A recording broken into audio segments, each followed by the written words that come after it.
Gulay, adobo, fried rice.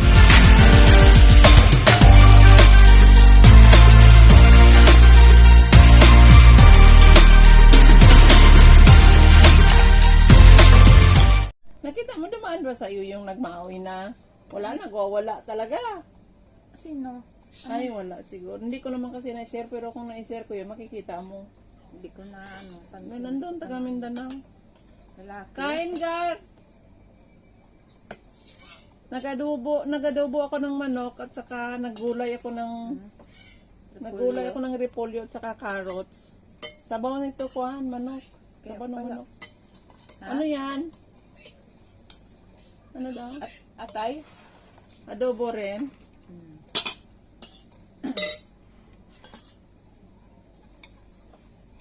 Hindi yata nakabukas ng aking ano. Hindi, nagpa-adobo nga si Joy.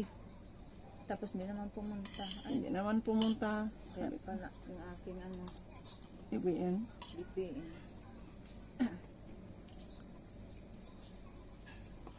Yung aking BPN, hindi pala naka-open.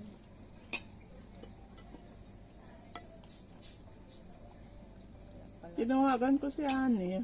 Mm. Nagsa-study naman yung mga alaga niya. Kaya mamaya na daw sila pupunta. Kung alas 6, abot pa.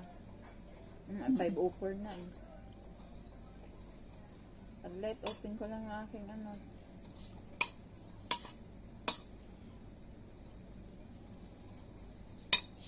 May ano pala. Ito lang.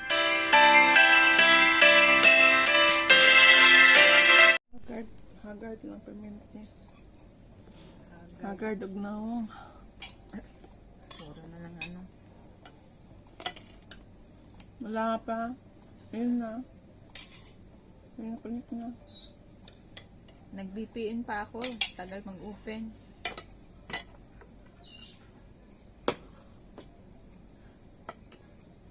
Tulog na kayo.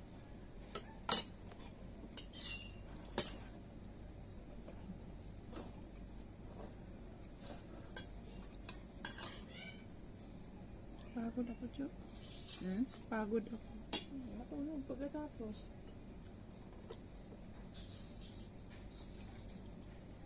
Grabe. Dalawang araw. Kailan pa yung ano na dito? Sampal na. No. Yung babae dyan. Ano daw yan? Ha? Kain. Manok. Manok at repolyo. Kala ko may sardinas. Wala. Tingin ako, sabi ko sardinas ata. Wala. Sabaw lang ng manok. Wala sa naman.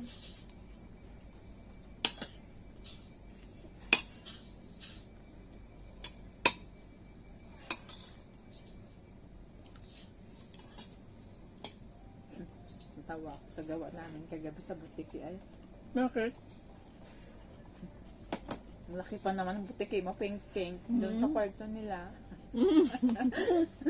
Natawa din ako. Tawa din silang mag-asawa. Tapos pagtalikod ko, tawa din ako. Paano na ulit? Inano ko ng ano, ng wiper. Hindi. Sa baba ko. Mabuti sa inyo dahil kunti lang yung mga abubot, madali makuan. Ako, pag nakapasok sa ilalim nakapasok sa ilalim ng kama Tama. nila. Diyos ko. Mm-mm. Spray. Hindi ko man makita. Ang tagal namin nung nakita ko, nasa pinakapaan ng bed. Doon pala siya nakadikit. Sabi ko, sir, spray, sabi niya gano'n. Sabi na, nakita mo, sabi ko, ito. Sabi niya, sige, sprayan mo. So, maya, pinapasok siya po. Kinuha yung yung wiper. Gano'n siya, tio. Sabi ko, parang sabihin ko, kala mo naman na samantalang isang araw, ang liit-liit ng butiki, natakot. Nagtawag din sa mama niya, nasa labas ng butiki. Sabi ni sir, pag sa labas, huwag nang patayin. Ganon din siya. Sabi ko wag, sabi ko ako na. Ay, ganon ko na. Ay, tumakbo pero natanggal na yung ano niya, yung buntot. Tapos pilay na siya. Naabol na naman. Ay, doon nagsuot sa kabinet ng mga sapatos niya. Grabe, oh. Talaga mapuputol lang una yung buntot. Pero pilay na siya, ano na, yung ganito niya, ano na, bali na. Tawa sila mag-asawa, tawa din ako Grabe, eh. Ang sakit ng ganito ko, dahil ang bigat ng ano, nung bid nila. Diyos ko. Sabi ko, mapilayan ako dito Ang sakit ng ganito ko, hanggang ngayon.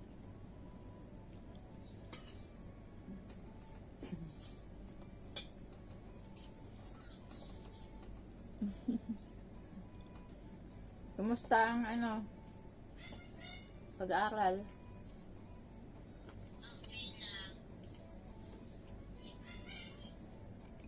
Baka may mga assignment kayo. May mga assignment.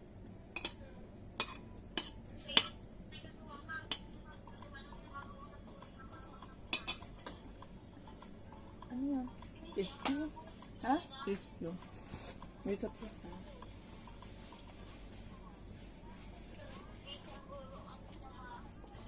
Ha? Tapos ang ginawa nyo?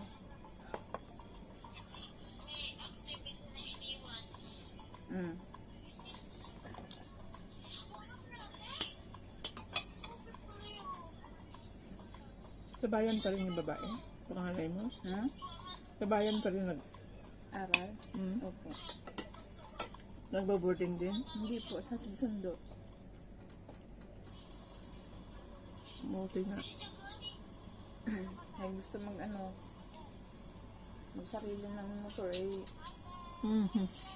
sabi ko yun na muna. Makado. Sabi ko, sundo na lang. Kahit pag nag-college na natin, hindi ko pa pabording. Uwian, hirap na hingi ng tira. May mga kwan yung pala. Ang tukso. Kahit Gimik. Ay, tukso ba? kaya nga po. Yung pinsan niya, doon na uwi sa sa pinsan din nila na teacher. Yung nanay yung kwento ko sa iyo na yung kwento ko sa aking bilas. Kay Lamira.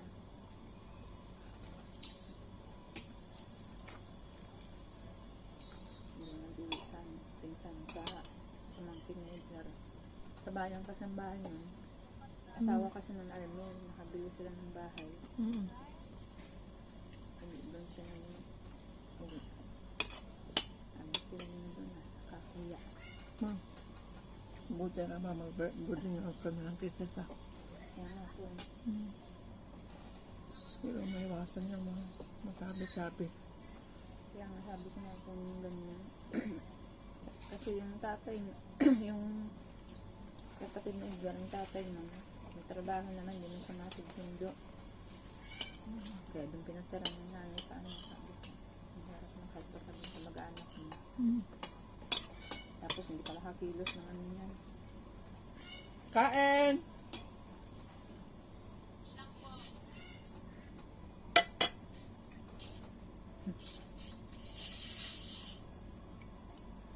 Wala palang pasok bukas Kaya, Oo nga po, Sabado. bado na. Tsura mo parang 5 ang anak.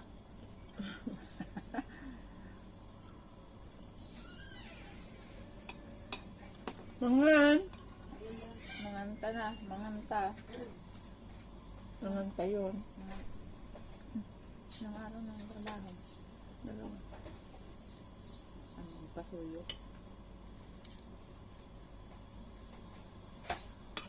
Tulog na si Nine. Paano na mukha nito? Opo.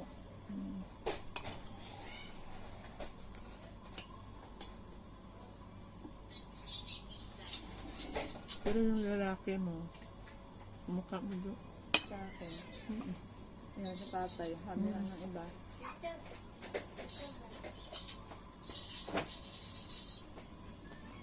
Parang naging gumawag ito. Baka yung bakit.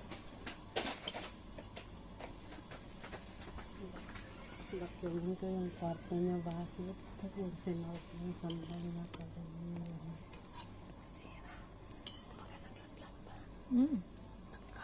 Huwag naman ito, oy.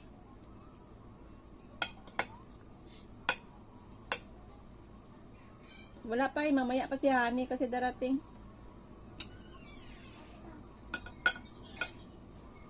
Sweet. Ayan, hanap. Yung sweet. Mm. Laki. Laki ng lagayan. Ah. Wala kasing maliit na oblong. Mm-mm. Pinakamalaki talagang nilagyan. Anong dala kayo? Opo.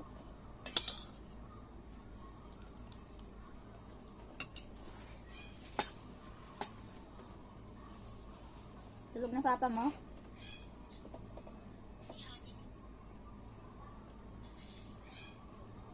Nagyaya ang video call tapos mangiiwan.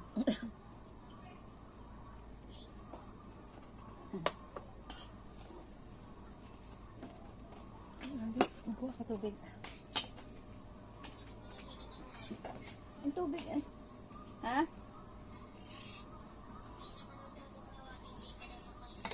Ay paano walang signal dun sa loob, dun sa kusina. Kaya lumabas kami dito.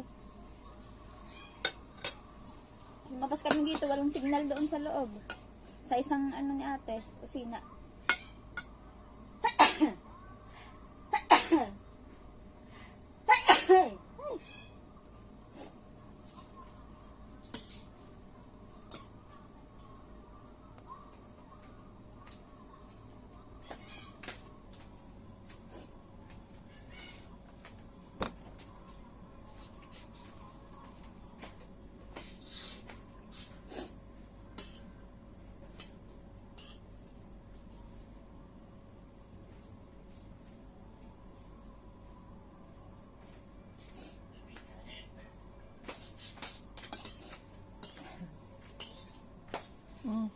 Ang dami.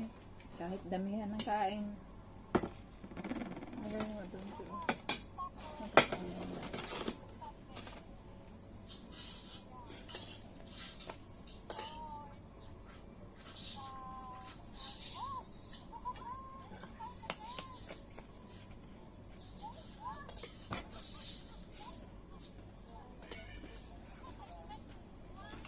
Ilang araw na yung ano, yung part-time.